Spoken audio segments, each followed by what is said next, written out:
Question. Yeah. Hello, Dr. Jaki Nayak. My name is Mahind Kumar, and I am by qualification MBA and work for Thomas Cook at Fort. My question is regarding non-vegetarian foods. It is allowed in Islam. Animals are living beings. So don't you think that it is violence? And my second question is that is it compulsory in Islam to have non-veg food, and can a pure vegetarian person can follow Islam? Mr. Mahesh Kumar has asked a very good question. He said that in Islam you all have non-veg food, you all kill animals. Why does Islam give permission to kill living creatures? And can a Muslim be a pure vegetarian? Brother, before I answer the question, I'd like to tell you, a Muslim can be a very good Muslim even by being a pure vegetarian. It is not compulsory in Islam that you should have non-veg food. It's not compulsory. But since Allah says in the Quran and gives permission for a person to have non-veg food, in Surah Ma'idah chapter number 5 verse number 1 it says that eat of the four-footed animals which have been made lawful for you. It's mentioned in Surah Nahl chapter 16 verse number 5 that you can eat the meat of the cattle. It's mentioned in Surah Mu'minun chapter 23 verse number 21 that in the cattle we give you a drink which is good for the humankind, and of the meat you can eat.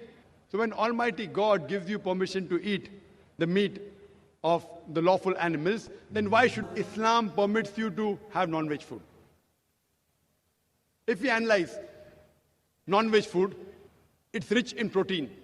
The human body, it requires 23 amino acids, out of which 8 are not made in the human body. It should be given by external diet, which are known as essential amino acids. Now these all 8 essential amino acids are present in no kind of vegetable food together. It's only present in flesh food. So the non-veg flesh food is more nutritious as compared to vegetables. Furthermore, if you analyze, if you see the set of teeth of the herbivorous animals, the cow, the goat, the sheep, they have got flat set of teeth. They only have vegetables, they don't have flesh food. If we analyze the set of teeth of the carnivorous animals, the tiger, the leopard, the lion, they have got pointed set of teeth. They have canine set of teeth. They only have flesh, they don't touch vegetables.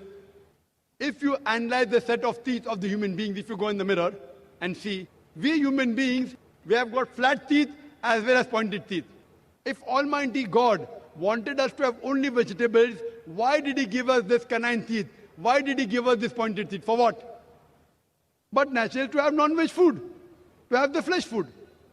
Furthermore, if we analyze the digestive system of the human being, if you compare it to the herbivorous animals, cow, goat, sheep, they can only digest vegetables.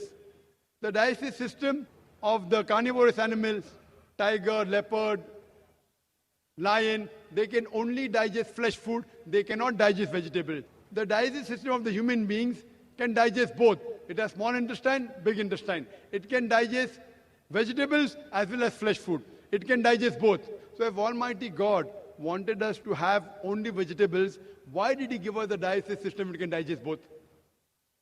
As far as you analyze, many of the Hindus think that Hinduism prohibits the eating of flesh food.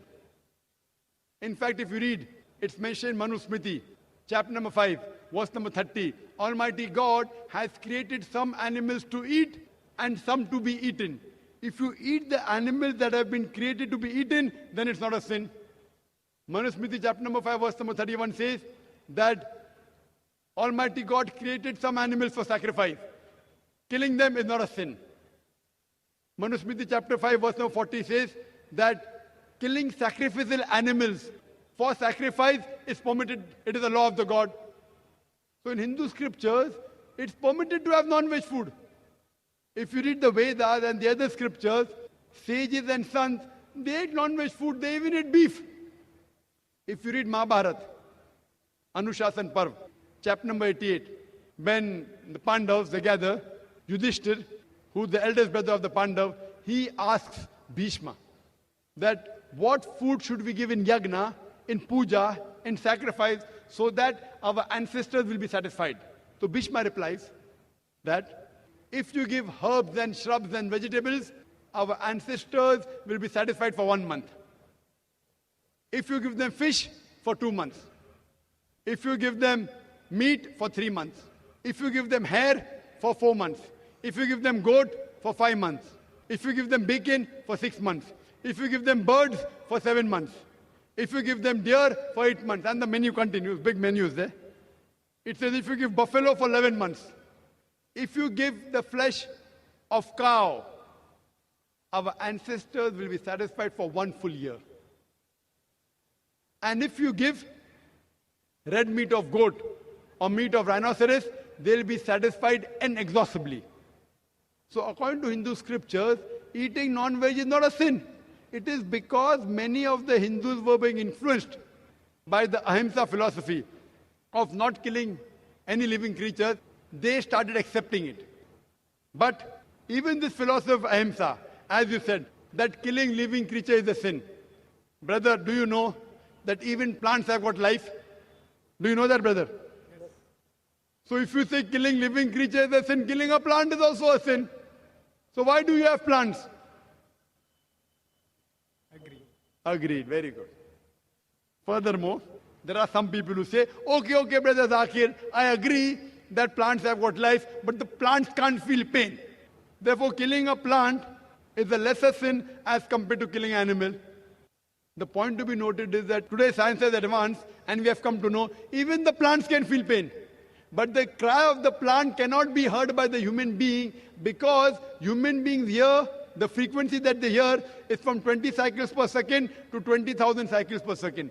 Anything below and above this range you cannot hear. So there was a farmer in America who converted the cry of the plant into the human frequency, and you could come to know when the plants were crying, when they wanted water. There's another person who came and argued with me and told me, Brother Zakir, I agree with you that plants have got life, plants can feel pain, but the plants have got about 2 senses less as compared to the animals. Therefore, killing a plant is a lesser sin as compared to killing an animal. I'm asking you the question, brother. Suppose your brother, your elder brother, he is born deaf and dumb. After he grows up, and someone comes and kills him, so will you go and tell the judge, me Lord, give the murderer less punishment because my brother had 2 senses less, he could not hear, he could not speak? Will you say that? In fact, you will say, give the murderer double punishment. He could not hear, he could not speak. My brother was masoom, he was innocent. So in Islam, it does not work like that, 2 senses or 3 senses. The Quran says in Surah Baqarah, chapter number 2, verse number 168, eat of the good things we have provided to you. As long as the food is halal, it's tayyib for you, you can have it. And furthermore, I personally have got no problem if the non-Muslims don't have non-veg. I've got no problem. Only if they tell me eating non-veg is a sin, it's a crime, that's the time I give the reply.